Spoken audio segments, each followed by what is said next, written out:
ಎಲ್ರಿಗೂ ನಮಸ್ಕಾರ. ಇವತ್ತು ವೈಕುಂಠ ಏಕಾದಶಿ ಪ್ರಯುಕ್ತ ದೇವಸ್ಥಾನದಲ್ಲಿ ಪ್ರಸಾದವಾಗಿ ಕೊಡುವ ಕೆಲವೊಂದು ಅಡುಗೆಗಳು ಬಹುತೇಕ ಬೆಲ್ಲದಿಂದ ಮಾಡಿರುವಂಥದ್ದು. ಹೇಗೆ ಮಾಡೋದು ಅಂತ ನೋಡೋಣ.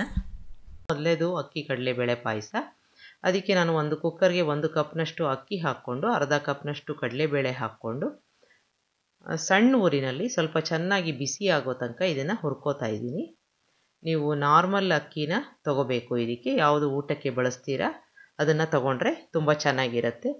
ಈಗ ಒಂದು 3-4 ನಿಮಿಷ ಆಗಿದೆ, ಚೆನ್ನಾಗಿ ಬಿಸಿಯಾಗಿದೆ ಅಂತ ಆದರೆ ಸ್ವಿಚ್ ಆಫ್ ಮಾಡಿಕೊಂಡು ಇದನ್ನು ತೊಳ್ಕೊಂಬಿಡೋಣ. ಒಂದು 2-3 ಸಲ ತೊಳ್ಕೊಂಡಿದ ನಂತರ 1 ಗ್ಲಾಸಷ್ಟು ನೀರು ಹಾಕ್ಕೊಂಡು ಒಂದು 15 ನಿಮಿಷ ಇದನ್ನು ಹಾಗೆ ನೆನೆಯೋಕ್ಕೆ ಬಿಟ್ಟಿದ್ದು ಆಮೇಲೆ ನೀವು ಬೇಯಿಸ್ಕೋಬೇಕು. ನಾನಿಲ್ಲಿ 1/4 ಸ್ಪೂನ್ನಷ್ಟು ಅರಿಶಿನ ಹಾಕ್ಕೋತಾ ಇದ್ದೀನಿ. ನಿಮಗೆ ಬೇಡದೆ ಹೋದರೆ ಸ್ಕಿಪ್ ಮಾಡ್ಬೋದು. ಈಗ ನೆಂದಾದಮೇಲೆ 3 ವಿಷಲ್ಲು ಮೆತ್ತಗೆ ಬೇಯಿಸ್ಕೋಬೇಕು. ಈಗ ಒಂದು ಪಾತ್ರೆಯಲ್ಲಿ ನಾನು 1/4 ಕಪ್ನಷ್ಟು ಬೆಲ್ಲ ಹಾಕ್ಕೊಂಡು 1 ಗ್ಲಾಸಷ್ಟು ನೀರು ಹಾಕ್ಕೊಂಡು ಬೆಲ್ಲನ ಕರಗಿಸ್ಕೋತಾ ಇದ್ದೀನಿ. ಈಗ ಇದನ್ನು ಕರಗಿಸ್ಕೊಂಬಿಡೋಣ. ಇದೆಲ್ಲ ಒಂದು ತಯಾರಿ. ಅಲ್ಲಿ ಬೇಯೋ ಅಷ್ಟೊತ್ತಿಗೆ ಇದೆಲ್ಲ ನಾವು ಒಂದು ತಯಾರಿನ ಮಾಡ್ಕೋಬೋದು. ಈಗ ಬೆಲ್ಲ ಸಂಪೂರ್ಣವಾಗಿ ಕರಗಿದೆ. ಇದೇ ರೀತಿ ನಾನು ಒಂದು ಪ್ಯಾನ್ಗೆ 2 ಸ್ಪೂನ್ನಷ್ಟು ತುಪ್ಪ ಹಾಕ್ಕೊಂಡು ನಿಮಗೆ ಯಾವ ಡ್ರೈ ಫ್ರೂಟ್ಸ್ ಬೇಕೋ ಅದನ್ನು ಕರೆದು ಇಟ್ಕೋಬೋದು. ನಾನಿಲ್ಲಿ ಗೋಡಂಬಿ, ದ್ರಾಕ್ಷಿ ಮತ್ತು ಒಂದು ಸ್ವಲ್ಪ ಲವಂಗ ಹಾಕ್ಕೋತಾ ಇದ್ದೀನಿ. ನಿಮಗೆ ಲವಂಗದ ಪರಿಮಳ ಇಷ್ಟ ಇಲ್ಲ ಅಂತಂದರೆ ಸ್ಕಿಪ್ ಮಾಡ್ಕೋಬೋದು. ಈಗ ಗೋಡಂಬಿ ಆಗಿದೆ, ಇದಕ್ಕೆ ದ್ರಾಕ್ಷಿ ಹಾಕ್ಕೋತಾ ಇದ್ದೀನಿ. ಅದು ಚೆನ್ನಾಗಿ ದಪ್ಪಗಾದ ನಂತರ ಒಂದು 4-5 ಲವಂಗ ಹಾಕ್ಕೊಂಡ್ರೆ ಸಾಕು. ಈಗ ಎಲ್ಲ ಆಗಿದೆ. ತುಪ್ಪದಲ್ಲಿ ಹುರ್ಕೊಂಡಿದ್ದಾದ ನಂತರ ಸ್ವಿಚ್ ಆಫ್ ಮಾಡಿಕೊಂಡು ಒಂದು ಸೈಡಲ್ಲಿ ಇಟ್ಕೊಂಡು ಬಿಡೋಣ. ಅಷ್ಟೊತ್ತಿಗೆ ನಮ್ಮ ಅಕ್ಕಿ ಮತ್ತು ಬೇಳೆ ಕೂಡ ಬೆಂದಿರುತ್ತೆ. ಈಗ ನಾವು ಕರಗಿಸ್ಕೊಂಡಿದ್ವಲ್ಲ ಬೆಲ್ಲನ, ಅದನ್ನು ಶೋಧಿಸ್ಕೋತಾ ಇದ್ದೀನಿ ಒಂದು ಪಾತ್ರೆಗೆ. ಈ ಬೆಲ್ಲದ ನೀರಿಗೆ ನಾವು ಬೇಯಿಸ್ಕೊಂಡಿರೋ ಅಕ್ಕಿ ಮತ್ತು ಬೇಳೆನ ಹಾಕ್ಕೋಬೇಕು. ನೀವು ಬೇಳೆನ ಬೇರೆಯಾಗಿ ಕೂಡ ಬೇಯಿಸ್ಕೋಬೋದು. ಅಕ್ಕಿ ಮತ್ತು ಬೇಳೆನ ಬೇರೆ ಬೇರೆಯಾಗಿ ಕೂಡ ಬೇಯಿಸ್ಕೋಬೋದು, ಬೇರೆ ಬೇರೆಯಾಗಿ ಹುರ್ಕೊಂಡು. ಈಗ ನಾನು ಬೆಲ್ಲದ ನೀರಿಗೆ ಇದನ್ನು ಹಾಕ್ಕೊಂಡು ಚೆನ್ನಾಗಿ ಮಿಕ್ಸ್ ಮಾಡ್ಕೋತಾ ಇದ್ದೀನಿ. ಉರಿ ಆದಷ್ಟು ಸಣ್ಣದಿರಲಿ. ಈಗ ಮಿಕ್ಸ್ ಆಗಿದೆ. ಇದನ್ನು ಸುಮಾರು ಒಂದು 4-5 ನಿಮಿಷ ಸಣ್ಣ ಉರಿನಲ್ಲಿ ಕುದಿಸ್ಕೋಬೇಕು, ಮುಚ್ಚಳ ಮುಚ್ಚಿ. ಈಗ ನೋಡಿ ಚೆನ್ನಾಗಿ ಬ್ಲೆಂಡ್ ಆಗಿದೆ. ನಾವು ಮಾಡ್ಕೊಂಡಿರೋ ಅನ್ನಕ್ಕೆ ಸಿಹಿ ಚೆನ್ನಾಗಿ ಬಂದಿರುತ್ತೆ. ಅಕಸ್ಮಾತಾಗಿ ಒಣಗಿದ್ರೆ ನೀವು ಸ್ವಲ್ಪ ಬಿಸಿ ನೀರನ್ನು ಹಾಕ್ಕೋಬೋದು. ಈಗ ಚೆನ್ನಾಗಿ ಕುದೀತಾ ಇದೆ. ಸ್ವಲ್ಪ ಕೇಸರಿ ದಳನ ಹಾಕ್ಕೋತಾ ಇದ್ದೀನಿ. ಇದು ಆಪ್ಷನಲ್ಲು, ಬೇಡದೆ ಹೋದರೆ ಸ್ಕಿಪ್ ಮಾಡ್ಬೋದು. ಮಿಕ್ಸ್ ಮಾಡ್ಕೊಂಡಿದ್ದೀನಿ. ಈ ಹದದಲ್ಲಿ ಇರಬೇಕು.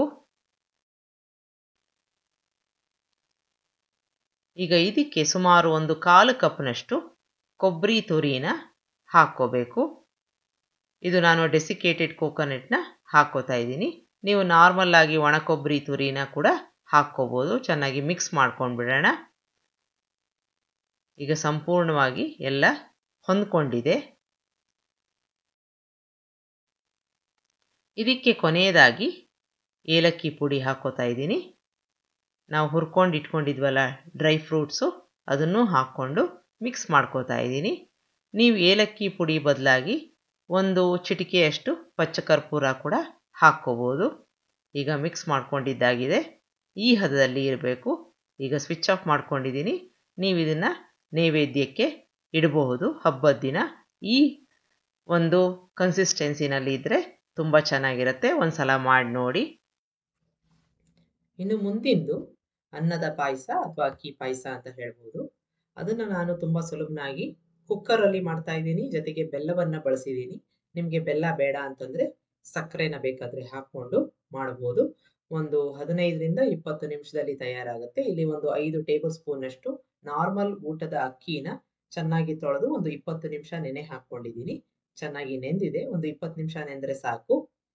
ಈಗ ಒಂದು ಕುಕ್ಕರ್ ತಗೊಂಡಿದ್ದೀನಿ. ಅರ್ಧ ಸ್ಪೂನ್ನಷ್ಟು ತುಪ್ಪನ ಹಾಕ್ಕೊಂಡು ಅದು ಕರಗಿದ ನಂತರ ಈ ಅಕ್ಕಿ ನೆನೆಸ್ಕೊಂಡಿದ್ವಲ್ಲ ಅದರ ನೀರನ್ನೆಲ್ಲ ತೆಗೆದು ಇದಕ್ಕೆ ಹಾಕ್ಕೊಂಡು ಚೆನ್ನಾಗಿ ಬಿಸಿ ಬರೋ ತನಕ, ಅಂದರೆ 3-4 ನಿಮಿಷ ಈ ರೀತಿಯಾಗಿ ಹುರ್ಕೋಬೇಕು.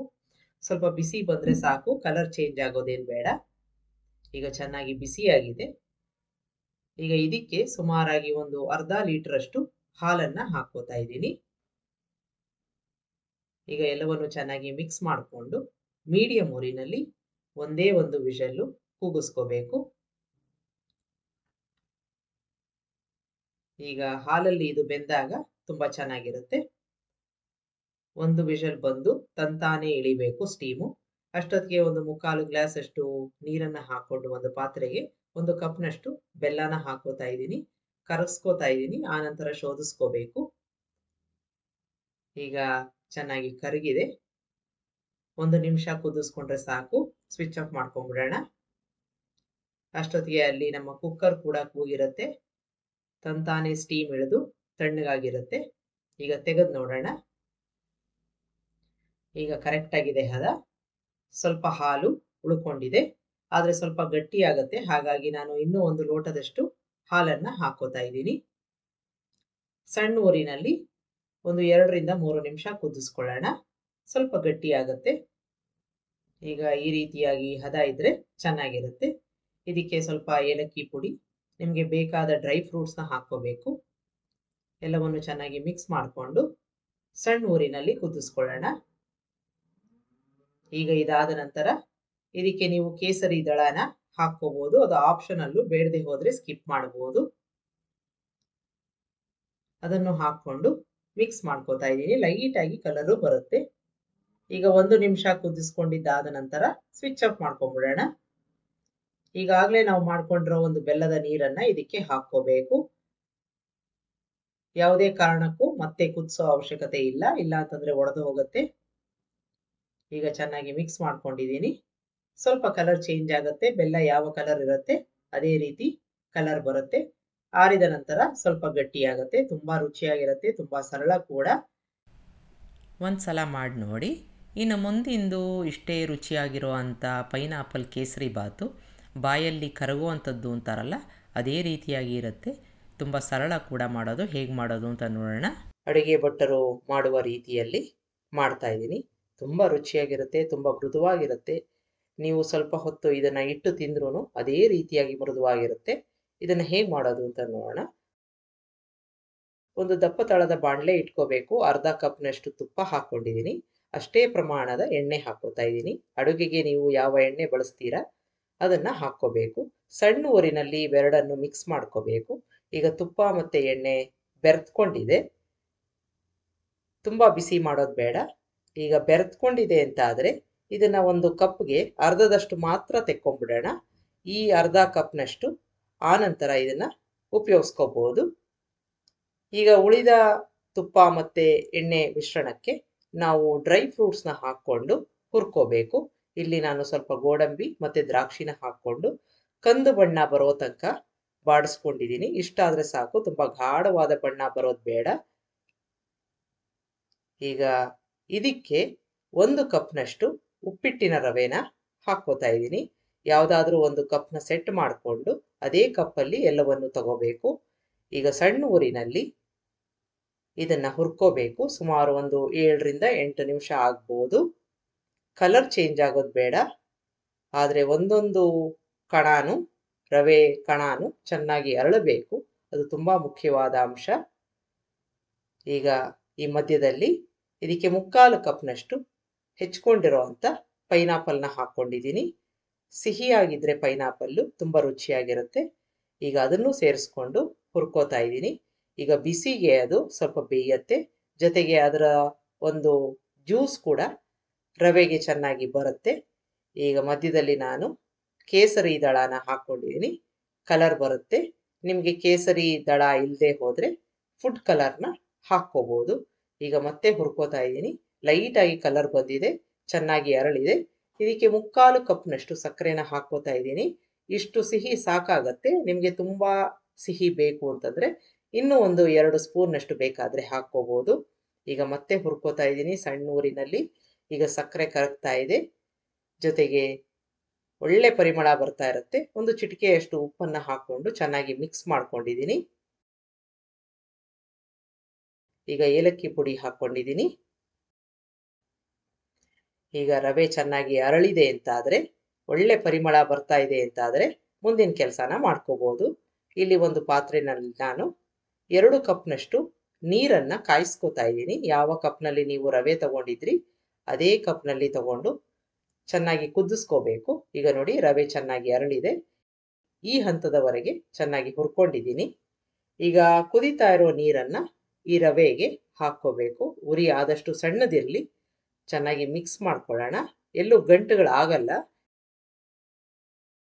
ಚೆನ್ನಾಗಿ ಹುರಿದಿರೋದ್ರಿಂದ ಗಂಟುಗಳಾಗಲ್ಲ. ಆದರೂ ಒಂದ್ಸಲ ಮಿಕ್ಸ್ ಮಾಡಿಕೊಂಡು ಈಗ ಮೊದಲೇ ನಾವು ತೆಗೆದಿಟ್ಕೊಂಡಿದ್ವಲ್ಲ ತುಪ್ಪ ಮತ್ತು ಎಣ್ಣೆ ಅದನ್ನು ಹಾಕ್ಕೊಂಡಿದ್ದೀನಿ. ಮುಚ್ಚಳ ಮುಚ್ಚಿ 2 ರಿಂದ 3 ನಿಮಿಷ ಸಣ್ಣ ಉರಿನಲ್ಲಿ ಬಿಡೋಣ. ರವೆ ಬೇಯಬೇಕು.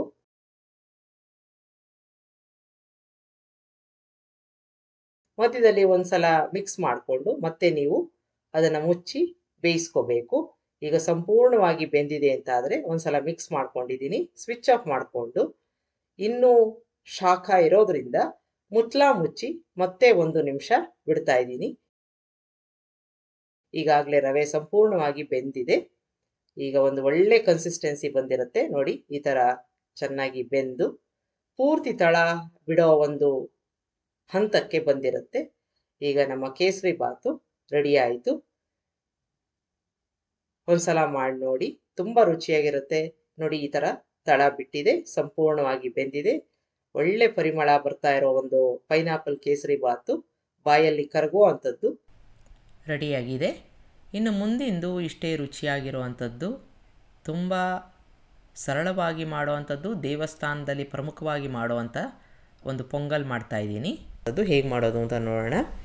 1 ಕಪ್ನಷ್ಟು ಅಕ್ಕಿನ ತೊಗೊಂಡಿದ್ದೀನಿ. ಚೆನ್ನಾಗಿ ತೊಳೆದು ಇಟ್ಕೋತಾ ಇದ್ದೀನಿ. ತೊಳೆದು ಇಟ್ಕೊಂಡ್ರೆ ಸಾಕು. ಅಷ್ಟೇ ಪ್ರಮಾಣದ ಹೆಸರುಬೇಳೆನ ಕುಕ್ಕರ್ಗೆ ಹಾಕ್ಕೊಂಡು ಒಳ್ಳೆ ಪರಿಮಳ ಬರೋ ತನಕ ಚೆನ್ನಾಗಿ ಹುರ್ಕೋಬೇಕು. ತುಪ್ಪ ಎಣ್ಣೆ ಏನು ಹಾಕೋದು ಬೇಡ. ಈಗ ಚೆನ್ನಾಗಿ ಹುರ್ಕೊಂಡಿದ್ದಾಗಿದೆ. 1-2 ಸಲ ತೊಳ್ಕೊಂಬಿಡ್ತೀನಿ. ಈಗ ತೊಳ್ಕೊಂಡಿದ್ದಾದ ನಂತರ ನೆನೆಸಿಟ್ಟಿರೋ ಒಂದು ಅಕ್ಕಿ ಮತ್ತು 6 ಕಪ್ನಷ್ಟು ನೀರನ್ನು ಹಾಕ್ಕೋತಾ ಇದ್ದೀನಿ. ಯಾವ ಕಪ್ನಲ್ಲಿ ನೀವು ಬೇಳೆ ಮತ್ತು ಅಕ್ಕಿ ತೊಗೊಂಡಿದ್ದೀರಾ ಅಷ್ಟು ಹಾಕ್ಕೋಬೇಕು. ರುಚಿಗೆ ತಕ್ಕಷ್ಟು ಪೂರ್ತಿಯಾಗಿ ಉಪ್ಪನ್ನು ಈಗಲೇ ಹಾಕ್ಕೋಬೇಕು ಬೇಯಿಸಬೇಕಾದ್ರೆ. ಈಗ ಮಿಕ್ಸ್ ಮಾಡಿಕೊಂಡು ಕುಕ್ಕರ್ ಮುಚ್ಚಳ ಮುಚ್ಚಿ ಮೀಡಿಯಮ್ ಊರಿನಲ್ಲಿ 3 ವಿಷಲ್ಲು ಬೇಯಿಸ್ಕೋಬೇಕು. ಅಷ್ಟೊತ್ತಿಗೆ ಒಂದು ಒಗ್ಗರಣೆ ಮಾಡ್ಕೊಂಬಿಡೋಣ. ತುಪ್ಪ ಹಾಕ್ಕೋತಾ ಇದ್ದೀನಿ 2 ಸ್ಪೂನ್ನಷ್ಟು. ಚೆನ್ನಾಗಿ ಕರಗಿದ ನಂತರ ಮತ್ತು ಕಾದ ನಂತರ 2 ಹಸಿ ಮೆಣಸಿನಕಾಯಿ, ಕರಿಬೇವಿನ ಸೊಪ್ಪು ಬಾಡಿಸ್ಕೊಳ್ಳೋಣ. ನಿಮಗೆ ಎಷ್ಟು ತುಪ್ಪ ಬೇಕೋ ಅಷ್ಟು ಹಾಕ್ಕೋಬೋದು, ಚೆನ್ನಾಗಿರುತ್ತೆ. ಈಗ ಶುಂಠಿನ ಹಾಕ್ಕೊಂಡಿದ್ದೀನಿ. ಒಳ್ಳೆ ಪರಿಮಳ ಬರೋ ತನಕ ತುಪ್ಪದಲ್ಲಿ ಬಾಡಿಸ್ಕೋಬೇಕು. ನಾನು ಮೊದಲೇ ಹೇಳಿದಾಗೆ ಇದು ತುಂಬ ಸರಳವಾದ ಒಂದು ಪೊಂಗಲ್ಲು. ದೇವಸ್ಥಾನದಲ್ಲಿ ಕೊಡ್ತಾರಲ್ಲ ಅದೇ ರೀತಿ ಇರುತ್ತೆ. ಈಗ ಕಾಳು ಮೆಣಸನ್ನು ಸುಮಾರು 10 ರಿಂದ 12 ಹಾಕ್ಕೊಂಡಿದ್ದೀನಿ, ಬಾಡಿಸ್ಕೋತಾ ಇದ್ದೀನಿ. ಜೀರಿಗೆ ಹಾಕ್ಕೊಂಡು ಗೋಡಂಬಿ ಹಾಕ್ಕೋಬೇಕು. ಈಗ ಎಲ್ಲವನ್ನು ಚೆನ್ನಾಗಿ ತುಪ್ಪದಲ್ಲಿ ಬಾಡಿಸ್ಕೊಂಡ್ಬಿಡೋಣ. ಸ್ವಿಚ್ ಆಫ್ ಮಾಡ್ಕೊಂಡಿದ್ದೀನಿ. ಅದಾದಮೇಲೆ ಕೊನೆಯದಾಗಿ ಹಿಂಗನ್ನು ಹಾಕ್ಕೊಂಡು ಮಿಕ್ಸ್ ಮಾಡಿಕೊಂಡು ರೆಡಿ ಮಾಡ್ಕೊಂಡಿದ್ದೀನಿ ಒಗ್ಗರಣೆನ. ಇಲ್ಲಿ ಕುಕ್ಕರ್ ಕೂಡ ಕೂಗಿದೆ, ತಣ್ಣಗಾಗಿದೆ. ಒಂದು ಸಲ ಮಿಕ್ಸ್ ಮಾಡ್ಕೊಳ್ಳೋಣ. ಈಗ ಇದಕ್ಕೆ ನಾವು ಈಗಾಗಲೇ ಮಾಡ್ಕೊಂಡಿರೋ ಒಂದು ಒಗ್ಗರಣೆನ ಹಾಕ್ಕೊಂಡು ಮಿಕ್ಸ್ ಮಾಡ್ಕೋಬೇಕು. ಅಕಸ್ಮಾತಾಗಿ ಅಕ್ಕಿ ತುಂಬ ಹಳೇದಾಗಿದ್ದು ಸ್ವಲ್ಪ ಗಟ್ಟಿ ಇದೆ ಅಂತಾದರೆ ಒಂದು ಅರ್ಧ ಕಪ್ನಷ್ಟು ಬಿಸಿ ನೀರನ್ನು ಬೇಕಾದರೆ ಹಾಕ್ಕೋಬೋದು. ಈಗ ಒಗ್ಗರಣೆ ಹಾಕಿದ್ಮೇಲೆ ಮುಚ್ಚಳ ಮುಚ್ಚಿ ಒಂದು 10 ನಿಮಿಷ ಬಿಡಬೇಕು. ಅದಾದ ನಂತರ ಸರ್ವ್ ಮಾಡ್ಕೋಬೋದು. ನೋಡಿದ್ರಲ್ಲ, ತುಂಬ ರುಚಿಯಾಗಿರೋ ಸರಳವಾದ ಒಂದು ಖಾರ ಪೊಂಗಲ್ ರೆಡಿ ಆಯಿತು. ಇನ್ನು ಸ್ವೀಟ್ ಪೊಂಗಲ್ ಮಾಡೋಣ. ಅದೇ ರೀತಿಯಾಗಿ ನಿಮಗೆ ದೇವಸ್ಥಾನದಲ್ಲಿ ಹೇಗೆ ಮಾಡ್ತಾರೆ ಆ ರೀತಿಯಾಗಿ ಇರುತ್ತೆ. 1 ಕಪ್ನಷ್ಟು ಅಕ್ಕಿನ ತೊಳೆದು ನೆನೆಸ್ಕೋಬೇಕು. ಒಂದು 10 ನಿಮಿಷ ನೆನೆಸ್ಕೋಬೇಕು. ಚೆನ್ನಾಗಿ ತೊಳ್ಕೊತಾ ಇದ್ದೀನಿ. ಈಗ ನೆನೆಯೋಕ್ಕೆ ನೀರು ಹಾಕಿ ಒಂದು 10 ನಿಮಿಷ ಇಡೋಣ. ಅಷ್ಟೊತ್ತಿಗೆ ಅರ್ಧ ಕಪ್ನಷ್ಟು ಹೆಸರುಬೇಳೆನ ಕುಕ್ಕರ್ಗೆ ಹಾಕ್ಕೊಂಡು ಚೆನ್ನಾಗಿ ಬಿಸಿ ಆಗೋ ತನಕ ಇದನ್ನು ಹುರ್ಕೋಬೇಕು. ಒಂದು ಸಲ ಕೈಯಲ್ಲಿ ಮುಟ್ಟಿ ನೋಡಿ ಚೆನ್ನಾಗಿ ಬಿಸಿಯಾಗಿದೆಯಾ ಅಂತ ಆದರೆ ತೊಳ್ಕೊಂಡ್ಬಿಡೋಣ. ಈಗ ತೊಳ್ಕೊಂಡಿದ್ದೀನಿ. ಇದಕ್ಕೆ ನೆನೆಸಿರೋ ಅಕ್ಕಿನ ಹಾಕ್ಕೊಂಡು 4.5 ಕಪ್ನಷ್ಟು ನೀರನ್ನು ಹಾಕ್ಕೊಂಡು ಮುಚ್ಚಳ ಮುಚ್ಚಿ ಬೇಯಿಸ್ಕೋಬೇಕು. ಈಗ ಮೀಡಿಯಮ್ ಉರಿನಲ್ಲಿ ಇದನ್ನು 2 ವಿಷಲ್ ಬರೋ ತನಕ ಬೇಯಿಸ್ಕೊಳ್ಳೋಣ. ಅಷ್ಟೊತ್ತಿಗೆ ಬೆಲ್ಲ ಕರಗಿಸ್ಕೊತಾ ಇದ್ದೀನಿ. 2 ಕಪ್ನಷ್ಟು ಬೆಲ್ಲ ಹಾಕ್ಕೋತಾ ಇದ್ದೀನಿ. ಇದು ಆರ್ಗ್ಯಾನಿಕ್ ಬೆಲ್ಲ, ಹೊಸ ಬೆಲ್ಲನ ತೊಗೊಂಡಿದ್ದೀನಿ. ಸಿಹಿ ಕೂಡ ತುಂಬ ಚೆನ್ನಾಗಿದೆ. ಸ್ವಲ್ಪ ಡಾರ್ಕ್ ಕಲರ್ ಇರೋವಂಥ ಒಂದು ಬೆಲ್ಲನ ತೊಗೋಬೇಕು. ಈಗ ಇದನ್ನು ಕರಗಿಸ್ಕೊಳ್ಳೋಣ. ನೀರು ಹಾಕ್ಕೊಂಡು ಕರಗಿಸ್ಕೋತಾ ಇದ್ದೀನಿ. ಸಂಪೂರ್ಣವಾಗಿ ಕರಗಬೇಕು. ಅಕಸ್ಮಾತಾಗಿ ನಿಮ್ಮ ಬೆಲ್ಲ ಶುದ್ಧವಾಗಿದೆ ಅಂತ ಆದರೆ ಈ ಒಂದು ಕೆಲಸ ಮಾಡೋ ಅವಶ್ಯಕತೆ ಇಲ್ಲ. ಈಗ ಸಂಪೂರ್ಣವಾಗಿ ಕರಗಿದೆ. ಯಾವ ಪಾತ್ರೆಯಲ್ಲಿ ನೀವು ಪೊಂಗಲ್ ಮಾಡ್ತಾ ಇದ್ದೀರಾ ಅದಕ್ಕೆ ಶೋಧಿಸ್ಕೋಬೇಕು. ಈಗ ಇದನ್ನು ನೀವು ಚೆನ್ನಾಗಿ ಕುದಿಸ್ಕೋಬೇಕು. ಮೀಡಿಯಮ್ ಉರಿನಲ್ಲಿ ಇದು ಈ ಬೆಲ್ಲದ ಹಸಿ ವಾಸನೆ ಇರುತ್ತಲ್ಲ ಅದು ಹೋಗಬೇಕು. ಸ್ವಲ್ಪ ಗಟ್ಟಿಯಾಗಬೇಕು. ಈಗ ಚೆನ್ನಾಗಿ ಕುದೀತಾ ಇದೆ. ಒಂದು 4ರಿಂದ 5 ನಿಮಿಷ ಕುದಿಸ್ಕೊಂಡ್ರೆ ಸಾಕಾಗುತ್ತೆ. ಅಷ್ಟೊತ್ತಿಗೆ ಒಂದು ಒಗ್ಗರಣೆ ಮಾಡ್ಕೊಂಡು ಬಿಡೋಣ. ತುಪ್ಪ ಹಾಕ್ಕೊಂಡಿದ್ದೀನಿ. ಡ್ರೈ ಫ್ರೂಟ್ಸ್ ಹಾಕ್ಕೋತಾ ಇದ್ದೀನಿ. ಗೋಡಂಬಿ, ದ್ರಾಕ್ಷಿ, ನೀವು ಬೇಕಾದರೆ ಬಾದಾಮಿ ಕೂಡ ಹಾಕ್ಕೋಬೋದು. ಈಗ ಇದಕ್ಕೆ ದ್ರಾಕ್ಷಿ ಸೇರಿಸ್ಕೊಳ್ಳೋಣ. ಈಗ ಇದು ಚೆನ್ನಾಗಿ ತುಪ್ಪದಲ್ಲಿ ಕರ್ಕೊಂಡ್ಮೇಲೆ ಇದಕ್ಕೆ ಲವಂಗ ಹಾಕ್ಕೋತಾ ಇದ್ದೀನಿ. ಒಂದು ಅರ್ಧ ಕಪ್ನಷ್ಟು ತುರಿದಿರೋ ಅಂಥ ಒಣಕೊಬ್ಬರಿನ ಈ ತುಪ್ಪಕ್ಕೆ ಹಾಕ್ಕೋತಾ ಇದ್ದೀನಿ. ಅದ್ರ ಜೊತೆಗೆ ಏಲಕ್ಕಿ ಪುಡಿ ಹಾಕ್ಕೊಂಡು ಮಿಕ್ಸ್ ಮಾಡಿಕೊಂಡು ಸ್ವಿಚ್ ಆಫ್ ಮಾಡ್ಕೊಂಬಿಡೋಣ. ಇರೋ ಬಿಸಿನೇ ಸಾಕು. ತುಪ್ಪದಲ್ಲಿ ಈ ಒಣಕೊಬ್ಬರಿ ಚೆನ್ನಾಗಿ ಮಿಕ್ಸ್ ಆಗಿದೆ. ಸ್ವಿಚ್ ಆಫ್ ಮಾಡಿಕೊಂಡು ಇಟ್ಕೋಬೇಕು. ಈಗ ಬೆಲ್ಲ ಕೂಡ ಚೆನ್ನಾಗಿ ಕುದೀತಾ ಇದೆ. ಸ್ವಲ್ಪ ಗಾಢವಾಗಿ ನೀರು ಆಗಿರುತ್ತೆ. ಇದಕ್ಕೆ ನಾವೀಗಾಗಲೇ ಒಗ್ಗರಣೆ ಮಾಡ್ಕೊಂಡಿದ್ವಲ್ಲ ಡ್ರೈ ಫ್ರೂಟ್ಸ್ದು, ಅದನ್ನು ಹಾಕ್ಕೊಂಡು ಒಂದು 10 ಸೆಕೆಂಡು ಮಿಕ್ಸ್ ಮಾಡ್ಕೊಳ್ಳೋಣ. ಇದಕ್ಕೆ ಈಗಾಗಲೇ ಬೇಯಿಸ್ಕೊಂಡಿರೋ ಅಂಥ ಬೇಳೆ ಮತ್ತು ಅಕ್ಕಿನ ಹಾಕ್ಕೋಬೇಕು. ಮಿಕ್ಸ್ ಮಾಡ್ಕೊಳ್ಳೋಣ. ಉರಿ ಆದಷ್ಟು ಸಣ್ಣದಿರಲಿ. ಈಗ ಈ ಬೆಲ್ಲದ ಪಾಕದಲ್ಲಿ ಅನ್ನ ಬೇಯಬೇಕು. ಅನ್ನಕ್ಕೆ ಬೇಳೆಗೆ ಆ ಸಿಹಿ ಬರುತ್ತೆ, ಜೊತೆಗೆ ಸ್ವಲ್ಪ ಗಟ್ಟಿಯಾಗತ್ತೆ ಕೂಡ. ಈಗ ಸಣ್ಣ ಊರಿನಲ್ಲಿ ಒಂದು 6ರಿಂದ 7 ನಿಮಿಷ ಇದನ್ನು ಕುದಿಸ್ಕೋಬೇಕು. ನೋಡಿ, ಗಟ್ಟಿ ಆಯಿತು. ಜೊತೆಗೆ ಅಕ್ಕಿ ಮತ್ತು ಬೇಳೆಗೆ ಸಿಹಿ ಚೆನ್ನಾಗಿ ಬಂದಿರುತ್ತೆ. ಈಗ ಮಿಕ್ಸ್ ಮಾಡ್ಕೊಂಡಿದ್ದೀನಿ. ಸ್ವಿಚ್ ಆಫ್ ಮಾಡ್ಕೊಂಬಿಡೋಣ. ಮುಚ್ಚಿ ಒಂದು 10 ನಿಮಿಷ ಬಿಡಬೇಕು, ಸೆಟ್ ಆಗುತ್ತೆ. ಇದಾದ ನಂತರ ನೀವು ಸರ್ವ್ ಮಾಡ್ಕೋಬೋದು. ನೋಡಿದ್ರಲ್ಲ, ರುಚಿ ತುಂಬ ಚೆನ್ನಾಗಿರುತ್ತೆ. ಇನ್ನು ಮುಂದಿಂದು ಇಷ್ಟೇ ರುಚಿಯಾಗಿರೋ ಅಂಥ ಅವಲಕ್ಕಿ ಪೊಂಗಲ್ ಮಾಡ್ತಾಯಿದ್ದೀನಿ. ಇದನ್ನು ಸಹ ಹೆಸರು ಬೇಳೆ ಹಾಕಿ ಮಾಡಿರುವಂಥದ್ದು. ತುಂಬ ಹಗುರವಾಗಿರುತ್ತೆ, ತುಂಬ ಸುಲಭ ಕೂಡ ಇರುತ್ತೆ. ಹೇಗೆ ಮಾಡೋದು ಅಂತ ನೋಡೋಣ. ಒಂದು ಬಾಣಲೆಗೆ ಅರ್ಧ ಕಪ್ನಷ್ಟು ಹೆಸರು ಬೇಳೆನ ಹಾಕ್ಕೊಂಡು ಒಳ್ಳೆ ಪರಿಮಳ ಬರೋ ತನಕ ಡ್ರೈ ರೋಸ್ಟ್ ಮಾಡ್ಕೋತಾ ಇದ್ದೀನಿ. ಈಗ ಆಗಿದೆ ಇದು. ಇದನ್ನು ಕುಕ್ಕರ್ಗೆ ಹಾಕ್ಕೊಂಡು 1-2 ಸಲ ತೊಳ್ಕೊಂಡು ಬಿಡೋಣ. ಇದಾದ ನಂತರ ಎಷ್ಟು ಬೇಕೋ ಅಷ್ಟು ನೀರನ್ನು ಹಾಕ್ಕೊಂಡು ಒಂದೇ ಒಂದು ವಿಷಲ್ಲು ಕೂಗಿಸ್ಕೋಬೇಕು. ನೀವು ಬೇಡ ಅಂತಂದರೆ ಪಾತ್ರೆಯಲ್ಲಿ ಬೇಯಿಸ್ಕೋಬೋದು. 1 ಕಪ್ನಷ್ಟು ಗಟ್ಟಿ ಅವಲಕ್ಕಿ ತೊಗೊಂಡಿದ್ದೀನಿ. ತೊಳೆದು ಇಟ್ಕೋತಾ ಇದ್ದೀನಿ, ನೆನೆ ಹಾಕ್ತಾ ಇಲ್ಲ. ಈಗ ಬಾಣಲೆಗೆ ಸುಮಾರು 3 ಸ್ಪೂನಷ್ಟು ತುಪ್ಪ ಹಾಕ್ಕೊಂಡಿದ್ದೀನಿ. ಸಾಸಿವೆ ಜೊತೆಗೆ ಜೀರಿಗೆ ಹಾಕ್ಕೋಬೇಕು. ಚೆನ್ನಾಗಿ 2 ಚಟಪಟ ಅನ್ನಬೇಕು. ಸ್ವಲ್ಪ ಹಿಂಗನ್ನು ಹಾಕ್ಕೊಂಡು ಕುಟ್ಟಿರೋ ಅಂಥ ಮೆಣಸನ್ನು ಹಾಕ್ಕೋತಾ ಇದ್ದೀನಿ. ಬಾಡಿಸ್ಕೊಂಡು ಬಿಡೋಣ. ಈಗ ಇದಾದ ನಂತರ ಒಂದೊಂದೇ ಪದಾರ್ಥಗಳನ್ನ ಒಗ್ಗರಣೆಗೆ ಸೇರಿಸ್ಕೋತಾ ಹೋಗೋಣ. ಕರಿಬೇವಿನ ಸೊಪ್ಪು, 2 ಹಸಿ ಮೆಣಸಿನಕಾಯಿ ಉದ್ದಕ್ಕೆ ಸೀಳಿರೋ ಅಂಥದ್ದು, 1 ಇಂಚಿನಷ್ಟು ಶುಂಠಿ ಕಟ್ ಮಾಡ್ಕೊಂಡಿರೋ ಅಂಥದ್ದನ್ನು ಹಾಕ್ಕೋತಾ ಇದ್ದೀನಿ. ತುಪ್ಪದಲ್ಲಿ ಚೆನ್ನಾಗಿ ಬಾಡಿಸ್ಕೋಬೇಕು. ಶುಂಠಿದು ಹಸಿ ವಾಸನೆ ಎಲ್ಲ ಹೋಗಿ ಚೆನ್ನಾಗಿ ರೋಸ್ಟ್ ಆಗಬೇಕು. ಅರಿಶಿನ ಹಾಕ್ಕೋತಾ ಇದ್ದೀನಿ. ಮಿಕ್ಸ್ ಮಾಡ್ಕೊಂಬಿಡೋಣ. ಈಗ ಒಗ್ಗರಣೆ ಆಯಿತು. ಇದಕ್ಕೆ ಈಗಾಗಲೇ ಬೆಂದಿರೋ ಅಂಥ ಬೇಳೆನ ಹಾಕ್ಕೊಂಡು ಸುಮಾರು 4 ಕಪ್ನಷ್ಟು ನೀರನ್ನು ಹಾಕ್ಕೋತಾ ಇದ್ದೀನಿ. ಮಿಕ್ಸ್ ಮಾಡ್ಕೊಳ್ಳೋಣ. ನಿಮಗೆ ತುಂಬ ನೀರಾಗಿ ಬೇಕು ಅಂತಂದರೆ ನೀರನ್ನು ಇನ್ನೂ ಹೆಚ್ಚು ಹಾಕ್ಕೋಬೋದು.